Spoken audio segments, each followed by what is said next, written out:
इंसानी जिंदगी में तिब की हमेशा से ही अहमियत रही है, चाहे तरीका इलाज एलोपैथिक हो या होम्योपैथिक। सेहत की बहाली सबसे ज्यादा अहमियत और हैसियत रखती है। ज़माना कदीम से ही तिब्बी माहिरीन मुस्तनद तिब्बी नुस्खों को इस्तेमाल में लाकर बेशुमार अमराज की अद्वियात बनाते रहे हैं, जिन्होंने मर्ज को ख़त्म करने या कम करने में इंतहाई अहम किरदार अदा किया है। आज के तरक्की याफ्ता दौर में सैकड़ों मेडिसिन कंपनियां मुल्की और बैनुल-अक़वामी सतह पर अपना काम कर रही हैं और उनकी बनाए जाने वाली मेडिसिन अस्पतालों से लेकर मेडिकल स्टोर्स में फ़रोख्त की जा रही है। इस हवाले से हमने एक रिपोर्ट तैयार की है, आइए चलकर रिपोर्ट देखते हैं। सच का सफ़र ने हमेशा आवाम की भलाई के लिए आवाज़ उठाई और उनके मसाइल उजागर किए। आज के प्रोग्राम में भी हम इंतहाई अहम मौजू पर बात करने लगे हैं। जी हाँ नाजरीन, किसी भी मुल्क में आवाम की सेहत और जानी तहफ़्फ़ुज़ को अहमियत दी जाती है। इसी मकसद के लिए दुनिया भर की तरह पाकिस्तान में भी तमाम सूबों में सरकारी सतह पर ड्रग टेस्टिंग लेबॉर्ट्रीज मौजूद हैं, जो कि बैनुल-अक़वामी उसूलों को मद्देनजर रखते हुए जदीद आलात और मशीनों के जरिए मुख्तलिफ जगहों से हासिल किए गए अद्वियात के सैंपल्स को चेक करती हैं।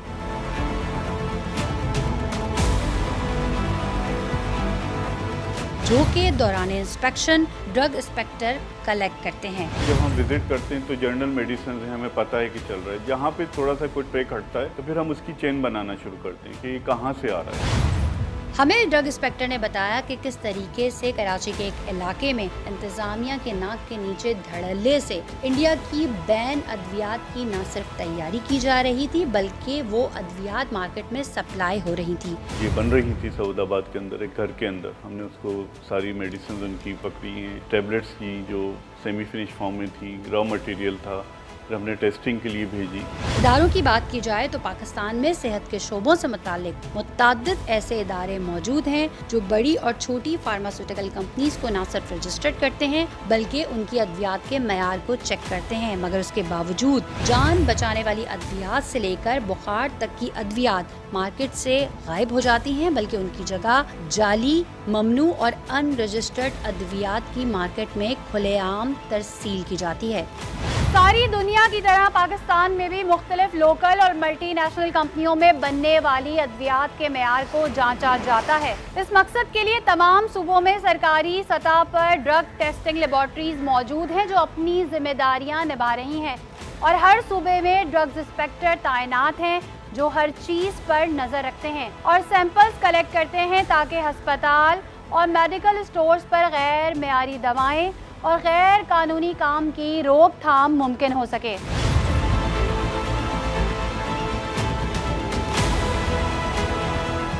नाज़रीन, इस वक्त हम ड्रग टेस्टिंग लेबॉर्ट्री सिंध में मौजूद हैं और हमारे साथ director drug testing laboratory Sindh doctor Adnan Rizvi साहब मौजूद हैं। अस्सलाम वालेकुम सर, आपके टाइम का बहुत शुक्रिया। मुझे सबसे पहले ये बताइए कि जो ड्रग टेस्टिंग लेबॉर्ट्री है इसका बेसिकली मकसद क्या है? क्या तमाम जो फार्मास्यूटिकल कंपनीज़ हैं क्या वो अपनी अद्वियात की रजिस्ट्रेशन यहाँ से करवाती हैं, या फिर जो आपके ड्रग इंस्पेक्टर गाहे बगाहे विजिट्स करते हैं और जो सैंपल कलेक्ट करते हैं उनकी टेस्टिंग यहाँ पर होती है? जो भी drug inspector during post marketing surveillance inspections कर रहे होते हैं, सैंपल कलेक्ट करते हैं, वो सूबों की तमाम ड्रग टेस्टिंग लेबॉर्ट्रीज़ को भेजते हैं। इसी तरह से सिंध की ड्रग टेस्टिंग लेबॉर्ट्री तो हमारे भी पास जो भी हमारे फील्ड पोस्ट में ड्रग इंस्पेक्टर्स हैं काम कर रहे होते हैं, वो जब अपनी ड्यूरिंग इंस्पेक्शन आइदर वो किसी अदविया साज इदारे में जाते हैं या किसी डिस्ट्रीब्यूटर्स पे जाते हैं या किसी मेडिकल स्टोर पे जाते हैं और वो सस्पेक्ट करते हैं कि ये दवा मुश्तबा है, जाली है। उनके तरीक़ेकार क्या होते हैं? क्या उनके पास कुछ ऐसे गैजेट्स होते हैं या वो उनके डिस्क्रिप्शन से जज करते हैं या उनको कोई कंप्लेन आती है? देखिए ये मुख्तलिफ चीज़ें ना, कभी कभी कोई कंप्लेन आ जाती है, कोई मार्केट से कंप्लेन आ गई, कभी कंप्लेन फेडरल मिनिस्ट्री से आ जाती है, ड्रैप कह देता है कि जी इन ड्रग्स को आप उठाएं मार्केट से, सैम्पलिंग करेंगे जब दवा मार्केट में सब स्टैंडर्ड आ रही है। या इसी तरह से कुछ इंफॉर्मेशंस, कुछ स्पाई इंफॉर्मेशन भी होती है कि यार इस तरह की चीज़ें जो हैं वो मार्केट में जाली या काउंटरफीट बिक रही हैं या फेक मेडिसिन हैं, तो वो तमाम चीज़ें इंफॉर्मेशन आती रहती है। कभी इन्फॉर्मर भी दे देते हैं तो उसके अकॉर्डिंग टू दैट रूटीन में भी इंस्पेक्शन हो रहे होते हैं और स्पाई इंफॉर्मेशन पे भी इंस्पेक्शन किए जाते हैं। तो ये वही इंस्पेक्शन होती हैं जिनमें ये पोस्ट मार्केटिंग सर्विस के दौरान ड्रग इंस्पेक्टर सैंपल्स कलेक्ट करते हैं और वो ड्रग टेस्टिंग लेबॉर्ट्री को टेस्टिंग के लिए देते हैं कि आइदर दवा जो है वो स्टैंडर्ड क्वालिटी की है या वो सब स्टैंडर्ड क्वालिटी। ड्रग रजिस्ट्रेशन का ताल्लुक फेडरल मिनिस्ट्री से होता है, ड्रैप से होता है उसका ताल्लुक। कोई भी दवा कोई भी कंपनी अगर चाहती है कि उसकी दवा रजिस्टर्ड हो तो उसके लिए प्रॉपर फॉर्म होता है, कॉमन टेक्निकल डोजियर होता है, वो डोजियर सबमिट किया जाता है ड्रैप में, फिर उसके बाद उसकी रजिस्ट्रेशन हासिल की जाती है। सही है। अच्छा, अगर हम सिर्फ इसकी बात करें, जो ड्रग टेस्टिंग लेबॉर्ट्री है सिंध की, तो क्या आप समझते हैं तमाम बैनुल-अक़वामी उसूलों के मुताबिक है? एग्जैक्टली जो हम यहाँ पे काम कर रहे हैं या जितनी भी सूबों की दूसरे सूबों की जो ड्रग टेस्टिंग लेबॉर्ट्रीज़ हैं जो कि ड्रग एक्ट के तहत वजूद में आई हैं, हम सब इंटरनेशनल स्टैंडर्ड के अकॉर्डिंग काम करें। जो ऑफिशियल कॉम्पेंडिया होता है अकॉर्डिंग टू दैट हम वो टेस्ट एंड एनालिसिस करते हैं। आइदर उसके टेस्ट जिस भी फार्माकोपिया में दी गई है, यूएसपी या बीपी या इंटरनेशनल यूरोपियन फार्माकोपिया या जापानीज़ फार्माकोपिया,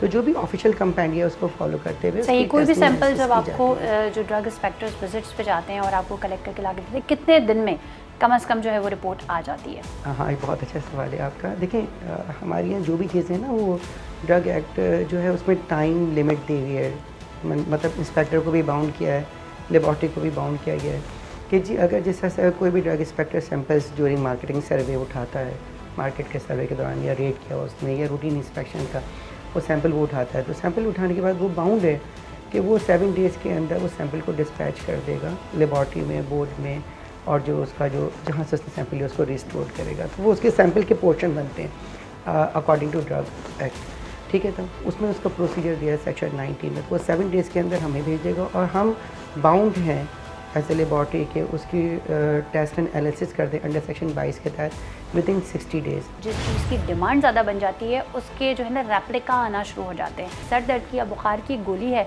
और उसकी डिमांड मार्केट में बहुत ज़्यादा है, तो लोग जाली अद्वियात उसकी बनाना शुरू कर देते हैं। अगर रिसेंटली आपने एक अच्छी बड़ी बल्क में क्वांटिटी में जाली अद्वियात पकड़ी थी, उसके हवाले से बता सकते हैं? मल्टीनेशनल कंपनी है या कोई नेशनल कंपनी है जिनकी अद्वियात बहुत ज़्यादा मार्केट में सेल होती है, तो अक्सर जो लोग होते हैं, जो कल्प्रेट्स होते हैं, जो कि इस हीनियस क्राइम में इन्वॉल्व होते हैं, वो उन्हीं दवाओं को चूज़ करते हैं और उनकी फिर वो जिस तरह कहा जाए कॉपी बनाना शुरू कर देते हैं, जिसको हम अपनी लॉ के टर्म में स्पूरियस कहते हैं, ठीक है। तो उसमें वो इस तरह की चीज़ें डेफिनेटली मार्केट में आ जाती हैं जो बहुत ज़्यादा बिकती हैं या बहुत ज़्यादा कॉस्टली होती हैं, तो उनको वो चूज़ कर लेते हैं। जैसे अभी रिसेंटली रेड हुए हमारे ड्रग इंस्पेक्टर्स ने हैदराबाद के रेड किए, वहाँ पे बहुत सारी स्पूरियस दवा उन्होंने डिटेक्ट की और उन्होंने डिटेक्ट करने के बाद उन अद्वियात को लेबॉर्ट्री टेस्टिंग के लिए भेजा। तो आई वॉज क्वाइट एस्टॉनिश कि इस तरह पहले कभी भी नहीं। तो I was very much surprise. कभी ऐसा नहीं होता था कि जितने ड्रग इंस्पेक्टर सैंपल भेजते थे सबके सब जाली होते थे। It was the first time के ड्रग इंस्पेक्टर्स ने मेरे पास 18 सैंपल्स भेजे और 18 के 18 स्पूरियस थे, और स्पूरियस भी इस तरह से थे कि उनके अंदर अगर मैं कहूँ कि वो एक्टिव ही मौजूद नहीं था।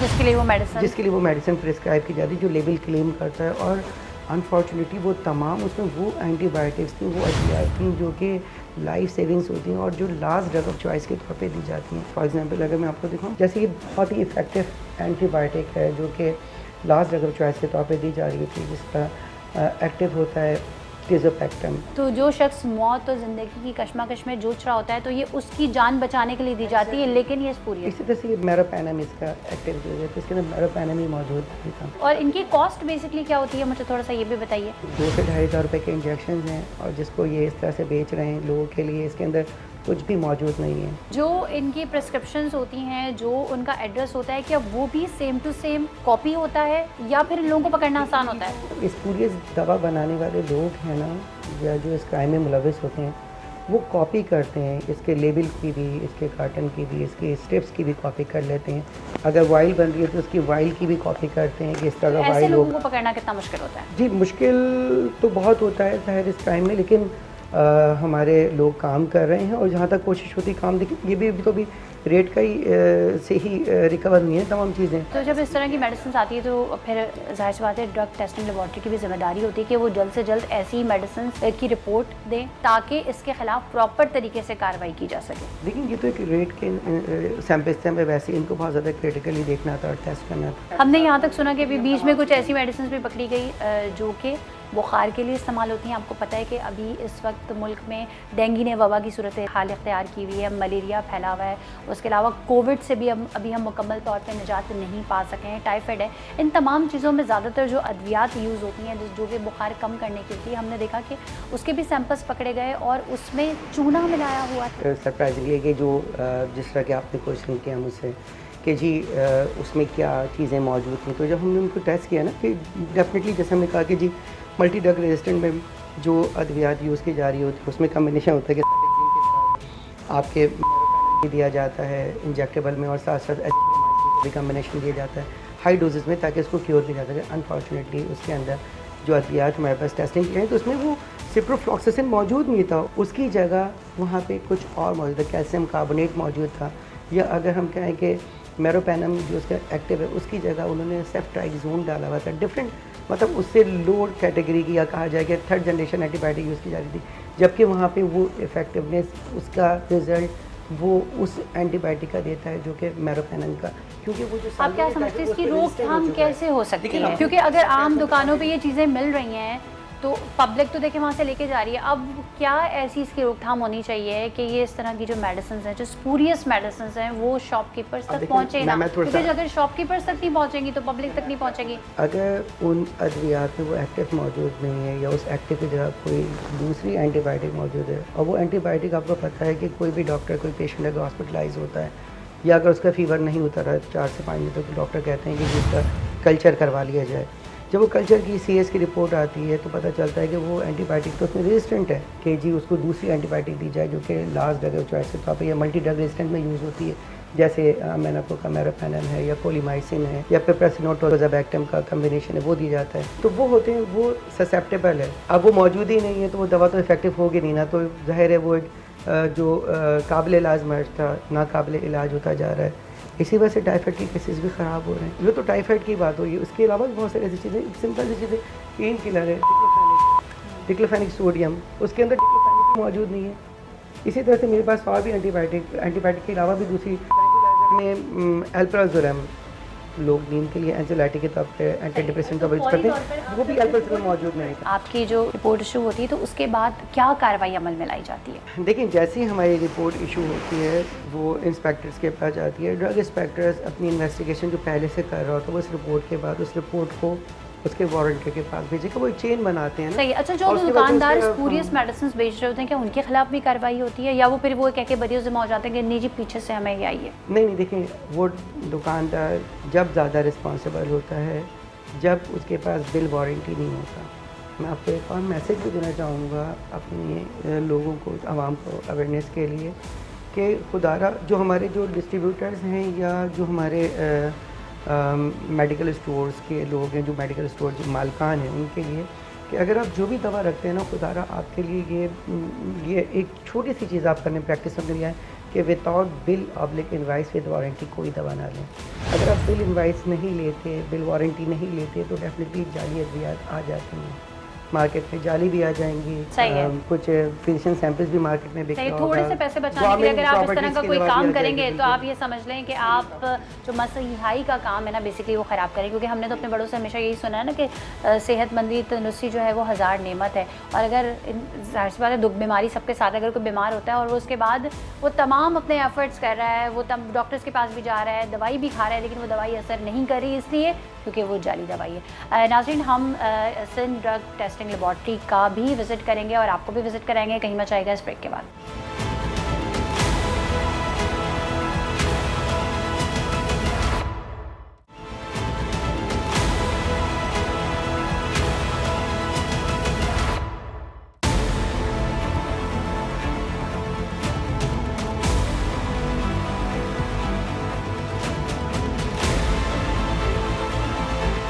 नाज़रीन, हम लेबॉर्ट्री आ गए और यहाँ पर आसपास सब जगह हमें जो तहद्दे निगाह नज़र आ रहा है लेबॉर्ट्रीज़ का ही जा रहा है, और ये HPLC करके एक मशीन है जो यहाँ ना सिर्फ यहाँ पर मौजूद है, या तहद्दे निगाह जो है वो हमें यही मशीनरी नज़र आ रही है। ये बेसिकली क्या काम करती है और जो इतनी सारी लेबॉर्ट्रीज़ हैं उनमें किस तरीके से चेकिंग होती है, तमाम चीज़ें हम जानेंगे।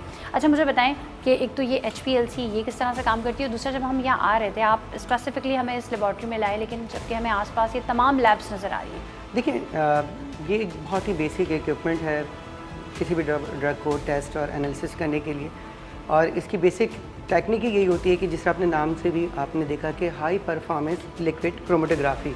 तो इसमें हाई परफॉर्मेंस कहते हैं, ये हाई प्रेशर, एक प्रेशर के तहत यहाँ पे इसमें इसका फिनोमेना ये होता है कि हम सबसे पहले सैंपल को डाइल्यूट करते हैं। सैंपल के डाइल्यूशंस बनाने के बाद एक हमारे पास मोबाइल फेस होता है और एक हमारे पास स्टेशनरी फेस होता है, यानी कॉलम होता है। इसको हम अंदर खोल के दिखा सकते हैं? हाँ बिल्कुल, हम दिखा सकते हैं।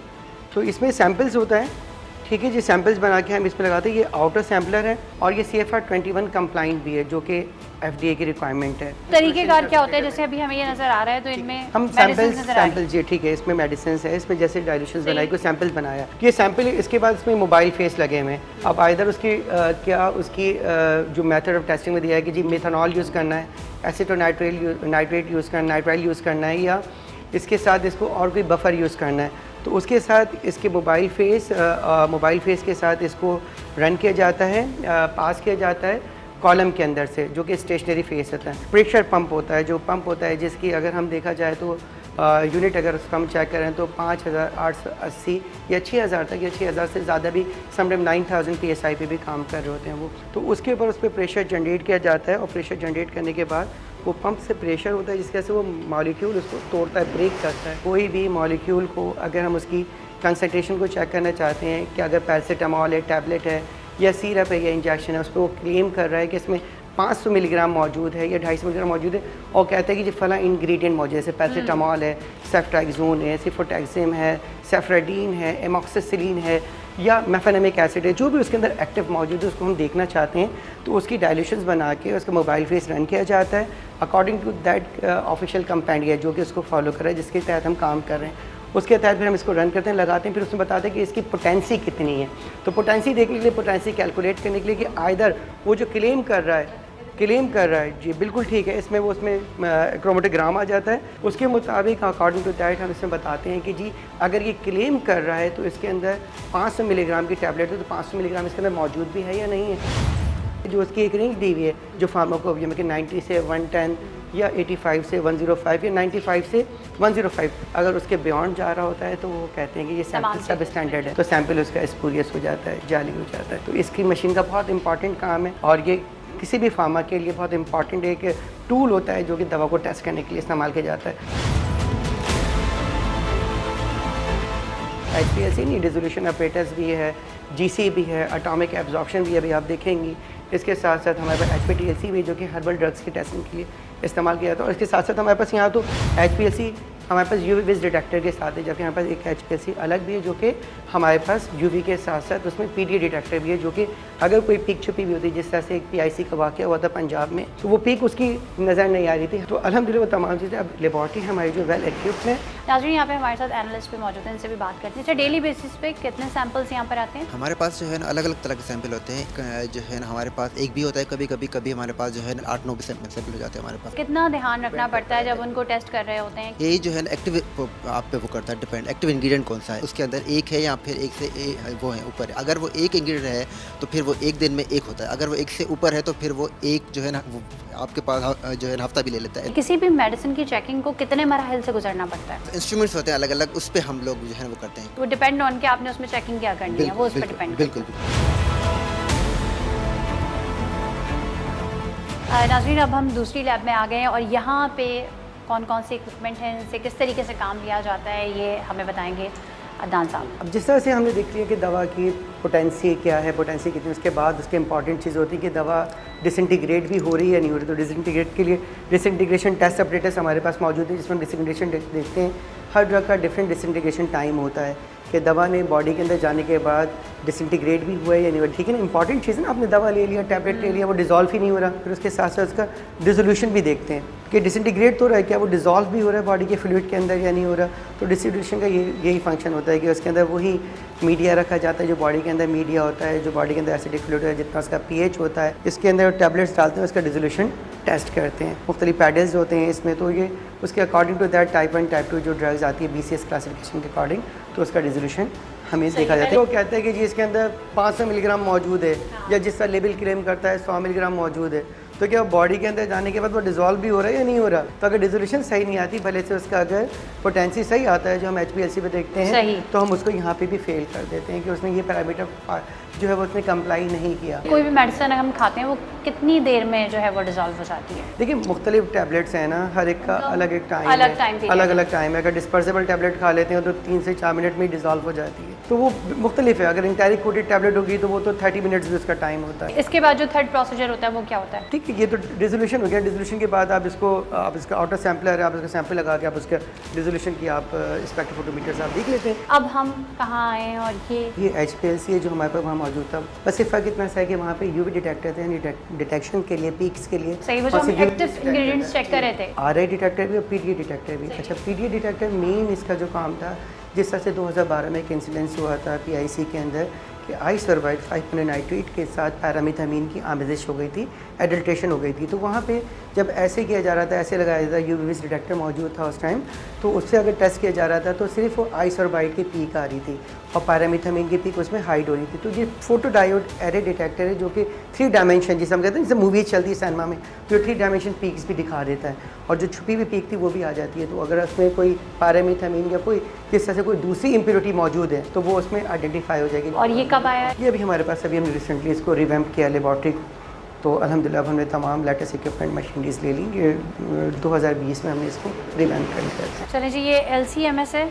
हम दूसरी जगह आ गए हैं। इसका क्या काम है? जी, हमारे ये रूम है जहाँ पे LC-MS मौजूद है और ये LC-MS मास स्पेक्ट्रोस्कोपी के फंक्शन इसका बेसिकली यही है कि कोई इम्प्योरिटीज़ अगर ड्रग में आ रही है उसको डिटेक्ट करने के लिए, स्पेशली जिस तरह से आपने देखा था कि 2018 में और 2019 में कुछ एंटी हाइपरटेंसिव ड्रग थी और उसकी पूरी दुनिया से उसका रिकॉल हुआ था वल्सार्टन का। तो उसके अंदर एक बहुत ही जो यूनिक किस्म की कार्सिनोजेनिक नेचर जो थी वो NDMA पाया जा रहा था। तो NDMA को डिटेक्ट कैसे किया जाता? NDMA तो बहुत नैनो मिलीग्राम में होता है, तो वो HPLC से भी डिटेक्ट नहीं होता, क्यों HPLC अगर करता तो माइक्रोग्राम तक कर लेते डिटेक्शन। तो उसके लिए जब हम नैनोग्राम की बात करते हैं तो उसकी टेस्टिंग के लिए हमें मास स्पेक्ट्रोस्कोपी को अप्लाई करना पड़ा, उसका होना बहुत ज़रूरी था। और ये इक्विपमेंट वो है जो कि आई एम क्वाइट श्योर कि ये किसी फार्मास्यूटिकल के पास भी मौजूद नहीं है जो पाकिस्तान में अवेलेबल है। अभी हम मेटफॉर्मिन की बात कर रहे थे जो कि एंटी डायबिटिक ड्रग है, उसमें भी इम्प्योरिटीज़ आ रही हैं NDMA की, उसका भी सुनने में आ रहा था, उसकी भी स्टडीज़ आई हैं सामने। सर रेनिटिडिन पूरी दुनिया से रिकॉल कर लिया गया, ऑब्सोलीट हो गया, विड्रॉ कर लिया गया रेनिटिडिन जो कि के नाम से मार्केट में अवेलेबल था और कंपनी नहीं, GSK ने उसे विड्रॉ कर लिया क्योंकि उसमें इम्यूनिटी एंड NDMA फॉर्म हो रही है। ये जो सिस्टम मौजूद है इसके हवाले से बताइए। माइक्रोबियल टेस्टिंग का एक एरिया हमने डेवलप किया है और साथ साथ हम पायरोजन टेस्टिंग कर रहे हैं। देखिए इंजेक्टेबल की जब हम टेस्टिंग की बात करते हैं तो इंजेक्टेबल को देखने के लिए उसमें ऐसे तो इंपॉर्टेंट होता है जैसे हमने टैबलेट में, कैप्सूल्स में, सिरप्स में किया, क्रीम्स में किया, ऑइंटमेंट में किया। इसके साथ साथ इंजेक्टेबल के लिए उसको टेस्ट करना, उसका स्टेबिलिटी टेस्ट करना बहुत ज़रूरी होता है। इंपॉर्टेंट चीज़ें पायरोजन भी देखेंगे। पायरोजन देखने के लिए, पायरोजन टेस्टिंग करने के लिए पायरोजन टेस्टिंग को भी हम उसमें बहुत इंपॉर्टेंट चीज़ है। जोन इनहिबिटर के लिए ये हमारे पास जोन इनहिबिटर है जो कि जोन इनहिबिटर एरिया को देखता है, जोन रीडिंग को करता है। इसके साथ साथ हम अगर हम यहाँ देखें तो ये हमारे पास लिक्विड पार्टिकल काउंटर है जो कि इंजेक्शन में पार्टिकल्स को काउंट करता है। और इस एरिया में जहाँ पे ये कि क्लास A एरिया है जो कि लैमिनार फ्लो के अंदर है, यहाँ पे हम स्टेबिलिटी टेस्ट करते हैं इंजेक्टेबल की। और यहाँ पे भी हम अगर हम जो मीडिया या प्लेट्स लेकर आते हैं वो हम इस पास बॉक्स थ्रू के तहत लेकर आते हैं, पास बॉक्स थ्रू के तहत जो कि खुद ये इसके अंदर HEPA फिल्टर्स मौजूद हैं। तो यहाँ से हम वहाँ से ट्रांसफ़र करते हैं, यहाँ पे अपनी प्लेट्स लेकर आते हैं, इन प्लेट्स के ऊपर जिसमें मीडिया और चीज़ें होती हैं, उसके बाद हम यहाँ से इसको यहाँ ट्रांसफ़र करते हैं और इसमें फिर इस लैमिनार फ्लो के अंदर हम इसकी स्टेबिलिटी को टेस्ट करते हैं कि आइदर इसकी स्टडी करने के लिए हम यहाँ पे सैंपल यहाँ पे ड्रॉप करते हैं मीडिया प्लेट्स के अंदर, फिर मीडिया प्लेट्स को दोबारा से ले जाके इसको हम वहाँ इंक्यूबेशन के लिए रखते हैं इंक्यूबेटर्स के अंदर और चेक करते हैं आइदर इसके अंदर पैथोजन या कोई माइक्रो ऑर्गेनिज्म मौजूद है या नहीं है। अगर कोई हमारे पास कोई हैजर्ड्स मटेरियल आ रहा है या साइटोटॉक्सिक ड्रग्स आ रही हैं, उनको टेस्ट करने के लिए ये बायोलॉजिकल सेफ्टी कैबिनेट है हमारे पास, ठीक है ना। इसका डोर पूरा नहीं उठता, सिर्फ इतना उठता है और यहाँ पे फ्लो इस तरह से होता है, इससे वर्टिकल फ्लो नहीं आता, तो ताकि जो बंदा जो है वो इससे इंजूरियस केमिकल या जो साइटोटॉक्सिक केमिकल हैं या जो हैजर्ड्स केमिकल हैं उनसे डायरेक्ट एक्सपोज ना हो सके। तो इसकी टेस्टिंग फिर यहाँ पे सैंपल को फिर इस तरह से यहाँ पे ट्रांसफ़र किया जाता है प्लेट्स के अंदर और फिर उन्हीं प्लेट्स को इंक्यूबेशन के लिए इंक्यूबेटर में रखा जाता है ताकि उनको देखा जा सके कि इसमें माइक्रो ऑर्गेनिज्म है या नहीं है। नाज़रीन, हमने आपको दिखाने की कोशिश की कि जब भी यहाँ पे कोई मेडिसिन आती है लेबॉर्ट्री में टेस्टिंग के लिए तो उसके तरीक़ेकार क्या होते हैं, जो कि हमें यहाँ पर जो एनालिस्ट मौजूद थे, जो डॉक्टर्स मौजूद थे, डायरेक्टर अदनान रिजवी साहब मौजूद थे, उन्होंने हमें तमाम चीज़ें बताई, जिसमें उनका कहना था कि सबसे पहले हम फ़िज़िकली जो है वो चेक करते हैं कि मेडिसिन फ़िज़िकली कैसी है, फिर उसके बाद उसका वेट वगैरह चेक किया जाता है, हार्डनेस चेक की जाती है, सिरप होता है तो उसकी पीएच वैल्यू चेक की जाती है, उसकी विस्कोसिटी चेक की जाती है कि वो आया कितना गाढ़ा है, और भी बहुत सारी चीज़ें होती हैं जिसमें चेक की जाती है। लेकिन मैं आपको कुछ मोटी मोटी गाड़ी बातें बता रही हूँ। जैसे ये आप देख सकते हैं कि साहब यहाँ पे काम कर रहे हैं, तो ये डिसेंटीग्रेशन का एक प्रोसेस होता है जिसके मुताबिक ये देखा जाता है कि आया जब मेडिसिन बॉडी के अंदर गई है तो वो जाने के बाद ब्रेक हो रही है या नहीं हो रही। उसके बाद आ जाएँ तो ये आप देख सकते हैं यहाँ पर जो इक्विपमेंट लगी हुई है, जो कि मैंने पूरा आपको दिखाया कि किस तरीके से, तो इससे वो चेक किया जाता है कि आया ब्रेक होने के बाद वो डिज़ोल्व हो रही है कि नहीं हो रही। तो तमाम चीज़ें जो है वो चेक की जाती हैं, तो उसके बाद रिज़ल्ट तैयार होता है।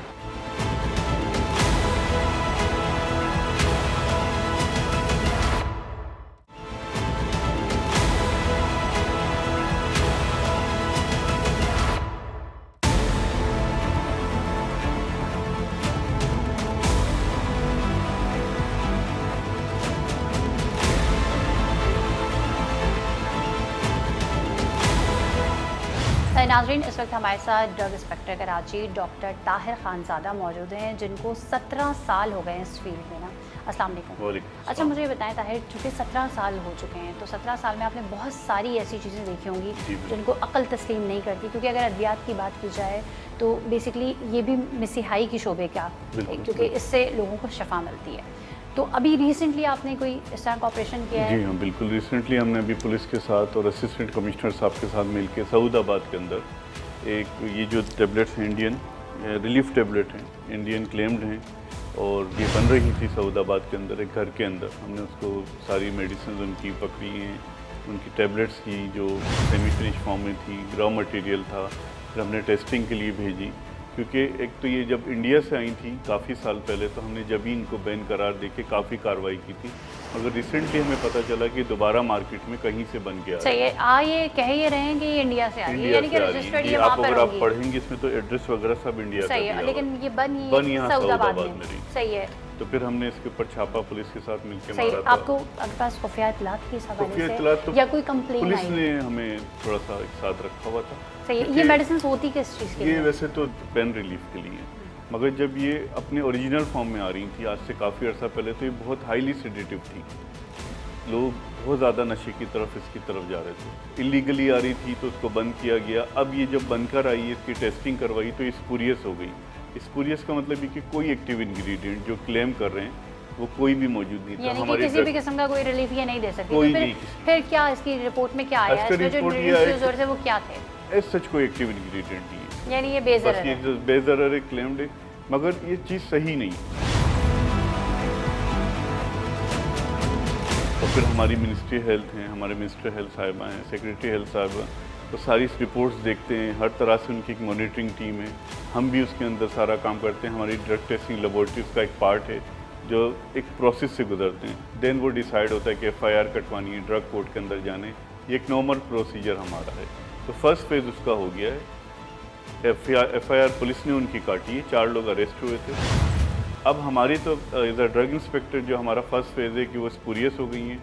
अब drug testing laboratory quality control board में जाएगा केस, देन वो डिसाइड होगा ड्रग कोर्ट के अंदर। फिलहाल उस फैक्ट्री को सील कर दिया गया है। वो जो लोग हैं उनके खिलाफ क्या कानूनी कार्रवाई की गई? उनको अभी अरेस्ट कर दिया, वो जेल में है। आप क्या समझते हैं, सख्त कानून होने चाहिए, फौरी एक्शन होना चाहिए, तभी इसकी रोकथाम हो सकती है? देखिए, अगर ड्रग इंस्पेक्टर हम बात करेंगे तो कवानीन हम अपने ड्रग एक्ट को देख के करते हैं, 1976 को, क्योंकि हम अपने तरीके से चलते हैं। ड्रग कोर्ट उनको सजाएं देती है, उनको फाइन्स लगाती है, तो हम उस तरफ से चलते हैं। कोर्ट में चला जाता है केस, तो फिर आप लोगों को भी जाना होता होगा बार बार हेयरिंग के लिए, इससे डबल रिस्पॉन्सिबिलिटी आयद हो जाती है। कोर्ट में जाना, हमें अपने केसेस को परसीव करना, ये हमारी ड्यूटी का हिस्सा है। सही। गवर्नमेंट ने जब हमें ड्रग इंस्पेक्टर, क्योंकि इदारे सपोर्ट करते हैं, इदारे सपोर्ट करते हैं बिल्कुल, क्योंकि ड्रग एक्ट के अंदर डिफाइंड है हमारी ड्यूटीज़। उसमें यह है कि हमें कोर्ट केसेस भी देखने। प्रेशर आता है? प्रेशर तो आपको पता है हर जगह, भारी नजरानों की ऑफर्स आती हैं। ये तो देखें चलती हैं चीज़ें। अब 17 साल में तो हमने इतने उतार चढ़ाव देख लिए कि अब इन चीज़ों को हम इतना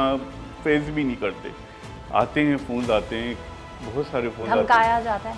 आपको पता है हमारी काम ही ऐसा है, जब आप किसी गलत बंदे को पकड़ेंगे तो उसके पीछे एक सपोर्ट होता है। मेडिसिन बन भी रही हैं, इसका रॉ भी वहीं पे था, लेबर भी लगी हुई है, मार्केट में सप्लाई भी हो रही है, तमाम चीज़ें रातों रात तो नहीं हुई होंगी ना, सिस्टम को डेवलप होने में कुछ टाइम लगा होगा। तो आप क्या समझते हैं कि अनासर की फौरी तौर पे निशानदेही होना और उनके खिलाफ कार्रवाई होना ज़रूरी है ताकि इस चीज़ पे काबू पाया जा सके? जी बिल्कुल होना चाहिए, बिल्कुल होना चाहिए। हम भी कोशिश करते हैं। आपको पता है वसाइल भी एक लिमिटेड हद तक होते हैं हर एक के पास। हम फिर भी कोशिश करते हैं क्योंकि हम मार्केट सर्वे करते हैं। मार्केट में हमें कोई चीज़ ऐसी मिलती है जो हमें समझ आपको बताया जाता है कि किस इलाके में किस जगह पे आपने सर्वे करना है, आपकी ड्यूटीज़ होती हैं? नहीं, हमारी ड्यूटीज़ हमारे, जैसे मैं डिस्ट्रिक्ट कोरंगी को देख रहा हूँ तो डिस्ट्रिक्ट कोरंगी में मैं मुख्तलिफ जगहों पे कंपनीज भी देख रहा हूँ, फार्मास्यूटिकल यूनिट्स सारे देख रहे हैं हम लोग कोरंगी के, और मेडिकल स्टोर्स भी देख रहे हैं। अब होता क्या है कि जब हम विज़िट करते हैं तो जनरल मेडिसिन है, हमें पता है कि चल रहा है। जहाँ पे थोड़ा सा कोई ट्रैक हटता है तो फिर हम उसकी चेन बनाना शुरू करते हैं कि ये कहाँ से आ रहा है।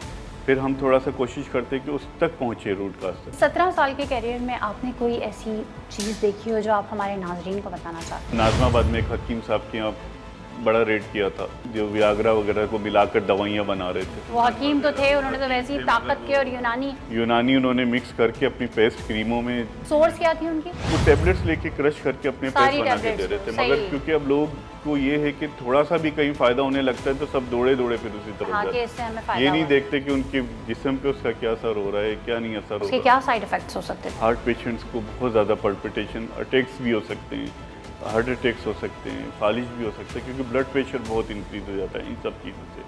तो अब लोग तो उसको हकीम की दवाई समझ के खा रहे हैं, मगर वो अंदर क्या डाल रहा है, इस तरह की चीज़ें डाल रहा है। औरंगी टाउन के अंदर गए थे, अदनान साहब की हमारे as a chief drug inspector थे उस वक्त, हमने पुलिस के साथ ही कार्रवाई की थी।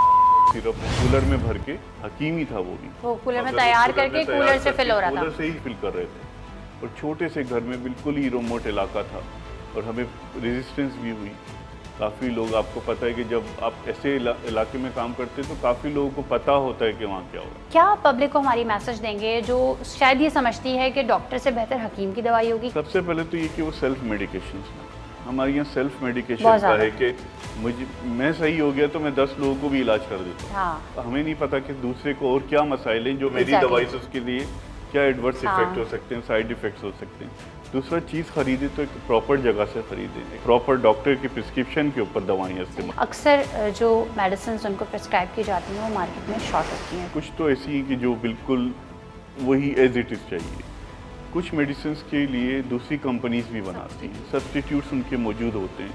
ऐसा नहीं है कि एक जो अभी बहुत हाइप क्रिएट था कि एक मेडिसिन बहुत ज़्यादा शॉर्ट है, उसके सब्सटीट्यूट्स भी मौजूद थे। हम ब्रांड्स के पीछे ना जाएं। जब हम डिस्ट्रीब्यूटर से पूछते हैं, वो हमें अपनी सेल हिस्ट्री देते हैं, तो वो तो प्रोवाइड कर रहे हैं दुकानों के ऊपर, मगर कहीं ना कहीं ऐसे हैं माफिया जो होर्डिंग करते हैं। किसी भी मेडिसिन के लिए कोई भी अगर कंप्लेन आम पब्लिक को करवानी है तो वो कैसे आप लोगों से रब्ता कर सकते हैं? हमारा ऑफिस है, होते हैं, सब मौजूद होते हैं, वहाँ पर भी लिख सकते हैं आप, अपनी एप्लीकेशन भी दे सकते हैं, आके ऑफिस में भी बता सकते हैं। जो रेट फिक्स होते हैं वो क्या तमाम मेडिकल स्टोर्स को वही रेट फॉलो करने होते हैं, और अगर कोई मनमाने दामों बेच रहा है तो उसके खिलाफ भी आप कार्रवाई कर सकते हैं? हम ओवर प्राइसिंग को भी चेक करते हैं। कोशिश करें कि मेडिकल स्टोर वाले का बिल हो। देखिए, ओवर प्राइसिंग जब तक नहीं बता सकते, जब तक कोई चीज़ एविडेंस ना हो। अब हम किसी को जाके नहीं कह सकते कि आप ओवर प्राइसिंग करें। अगर बिल के ऊपर वो ओवर प्राइसिंग कर रहा है या ब्लैक मार्केटिंग कर रहा है तो हमें ज़्यादा आसानी हो जाती है कि कोई एविडेंस हमारे पास मौजूद होता है। ड्रग टेस्टिंग लेबोरेटरी सिंध ने अपने छापों के दौरान अक्सर ऐसी जाली अद्वियात भी पकड़ी जो इंसानी सेहत के लिए इंतहाई नुकसानदेह थी। ऐसी तमाम कंपनियों के खिलाफ ड्रग एक्ट के तहत एक्शन लिया और कानूनी कार्रवाई की जो इन चीज़ों में मुलव्विस थी। अब भी मज़ीद इक़दाम करने की ज़रूरत है जो इंसानी ज़िंदगी के तहफ़्फ़ुज़ की ज़ामिन हो। अगर आपके इर्द गिर्द भी कोई ऐसा मसला है और आप चाहते हैं कि सच के सफ़र में हम आपकी आवाज़ बने, तो आप हमें हमारी फेसबुक की आईडी पर मुतला कर सकते हैं। इसी के साथ अपनी मेज़बान सना फैसल और सच का सफ़र की पूरी टीम को इजाज़त दीजिए। अल्लाह हाफ़िज़।